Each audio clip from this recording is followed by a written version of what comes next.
How's it going, you guys? AZPlyo21 back again with another episode of our UFC save in WMMA 5. And here today we have UFC Fight Night, KATTAR versus LINGO. So we have a big fight coming on here in the featherweight division. Calvin KATTAR, I believe, coming off a win over the Korean Zombie, who in real life is fighting for the title. Austin LINGO, on the other hand, coming off a win over Andre Touchy-Feely, and who's been hot in the UFC. Like, literally, he's only lost to AJ McKee.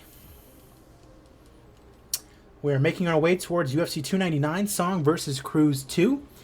And we are making our way towards UFC 300, which is going to be a very big pay-per-view with a lot of title fights. And if you want to see how many, down there at the bottom, those are the fights that I have preliminarily scheduled for that pay-per-view. It should be a big one. It should be a big one. And I'm very excited about it. Hopefully you guys are too. That's going to be a big pay-per-view. And yeah, it's going to be a good one. But we're not going to book it for a while, so it might just be fight nights for a while. But let's get into it. KATTAR versus LINGO here on my channel. Taking place in Ohio. Going to start out with the prelims first, as always. Appreciate you guys for watching, whether it's on YouTube or Twitch. If you haven't already done so, follow me on Twitter and Twitch. Links are down in the description below. Raymond Magomedalia taking on Michael Graves in, I believe, the featherweights division. No, not even close. Magomedalia, underdog against Michael Graves, and with good reason. TKO win for Michael Graves, the 20th of his career. Brendan Allen taking on Carl Baby K. Robertson in the middleweight division. Robertson, a big underdog, and with good reason. Unanimous decision win for Brendan Allen. Idris Gezalov taking on Khalid Murtazalia. A couple Russians going at it. And it is Gezalov with the submission win in round 2 in what was a fantastic fight. Love to see it. Absolutely love to see it. Bruno Silva taking on Mike Turner in the light heavyweight division. And it's Mike Turner, the Turninator. Hate that. But Mike Turner gets the win via decision here today, and he's 1-1 now in his career. Anatoly Malikin taking on Ante Delija in the heavyweight division, 10-3 taking on 21-5, and it's Ante Delija getting the win. I believe the finalist for PFL last year. And he's on a nice little 3-fight win streak. Sorry, my phone's going off. How very unprofessional of me. And doesn't really call out anybody. Mohamed Daris taking on Mindaugas Gurv. Now this guy, I believe, 1-0 in the UFC. And it doesn't look like... No, this guy's real. Okay. Out of Northern Ireland. Taking on Mohamed Daris. A pick'em fight between the two of these guys. He is 0-2. Cisse and Martin, the ones who have beaten Daris. And it is Gurv who knocks out Mohamed Daris in round number 1. Great fight. And the 30-year-old guy from Northern Ireland gets it done. Marcin Tybura, who's having a pretty good time for himself in real life, taking on Smilinho Rama. Now, Rama normally ends up doing very well for himself in saves, but for whatever reason, has not done good at all. Pick him basically between the two of them, and it's Tybura who gets the unanimous decision. Alexander Emelianenko taking on Vitaly Minakov, which might have been a very big deal a couple years ago, or maybe even in Russia. But here, Minakov making his UFC debut after not having the best of time in Bellator recently. And Emelianenko is 3-3 in the UFC, coming off a loss to Denis Goltsov. And he's 42. And it's Emelianenko knocking out Vitaly Minakov in round number 2. Interesting to see if one of these two guys retires. Emelianenko retires after a knockout win. So there you go. Dana White heard that you wanted Emelianenko in the UFC, and he got him. So there you go. No quit Hulang Liu taking on Irina Degchireva. Liu, super big favorite, and with good reason, unanimous decision win for no quit Hulang Liu. Nasrat Haqparast taking on Spike Carlyle in the last prelim at 155, and it's Haqparast getting the better of Spike Carlyle, TKO in 29 seconds. Very good for him. Couple losses to some ranked guys, but more than likely Hack Press is going to be back up there. First main card fight, Ricardo Ramos taking on Kevin Aguilar in the 145 division. Aguilar, number 15 in the division, coming off a loss to Chad Money Mendez. And then Ricardo Ramos is coming off 2 losses to Chase Hooper and Tom Duquesnoy. And we have Ricardo Ramos with a knockout in 37 seconds over Kevin Aguilar. He's now 20-6, 11-5 in his UFC career. And more than likely going to bump up to that top 15. Blonde fighter Caitlin Chukagian taking on Macy Barber. Big fan of Macy Barber. She's very marketable in my opinion. Got 11-5 in the UFC record, coming off a loss to Mackenzie Dern. Before that, 3-fight winning streak. On the other side, you got Caitlin Chukagian, who's always very consistent. Well, I mean, in real life she is, but right now she's on a 3-fight losing streak after losing to Montana De La Rosa for the title. And she's a big favorite over Macy Barber, but Barber knocks out Caitlin Chukagian in apparently an excellent fight. Fight of the year, maybe even. Love to see that out of my girl Macy.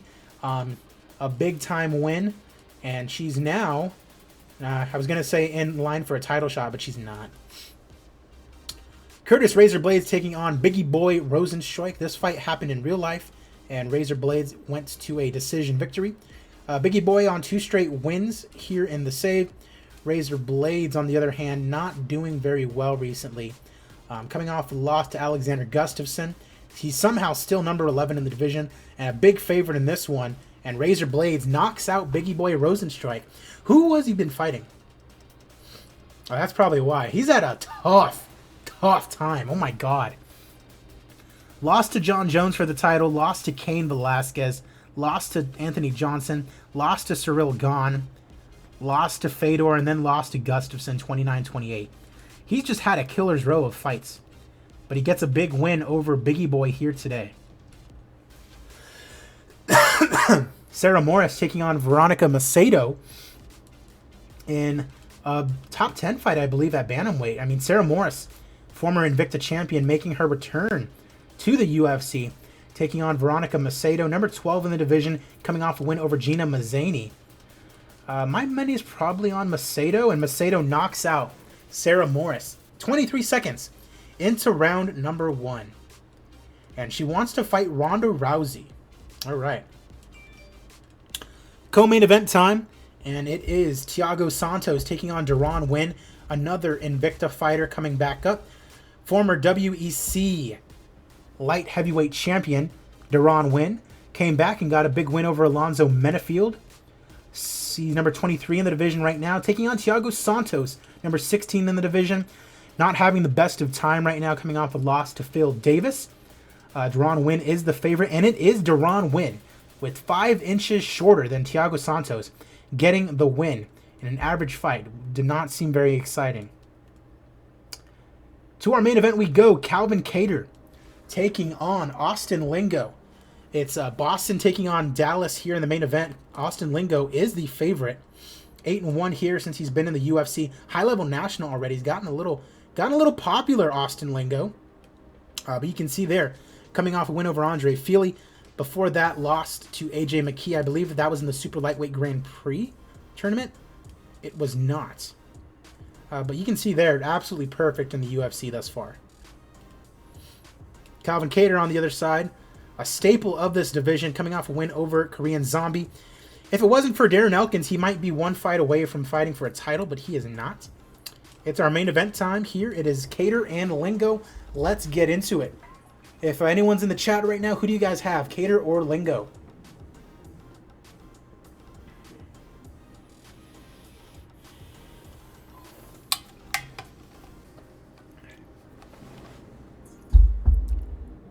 Oh, jeez.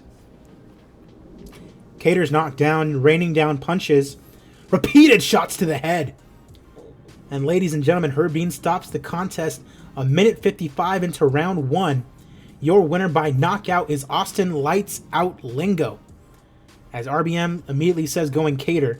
I just received news. I'm not breaking news or anything like that, but ESPN is reporting that Conor McGregor was arrested yesterday in Dublin. Let me see what's popping here. UFC star Conor McGregor was arrested for alleged road traffic violations Tuesday in his native Dublin. Mr. McGregor was driving to the gym when he was stopped by Irish police for alleged road traffic violations. He passed the drug and alcohol tests taken at the station.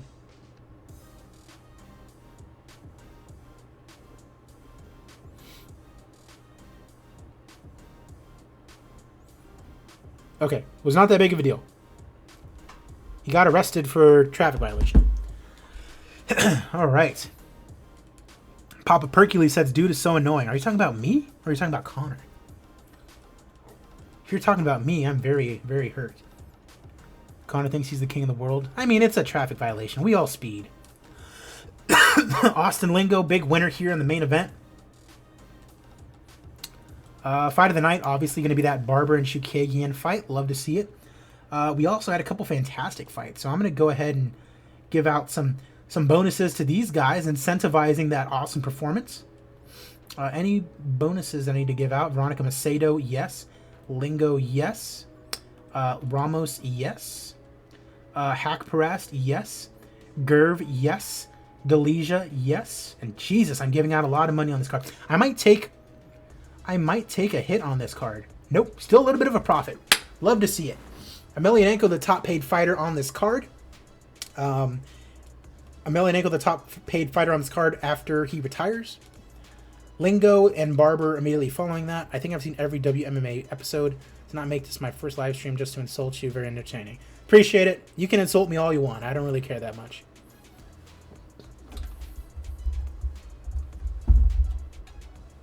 But that's going to do it for this episode. If you're watching on YouTube, appreciate you. If you're on Twitch, stay tuned. Still got some more coming.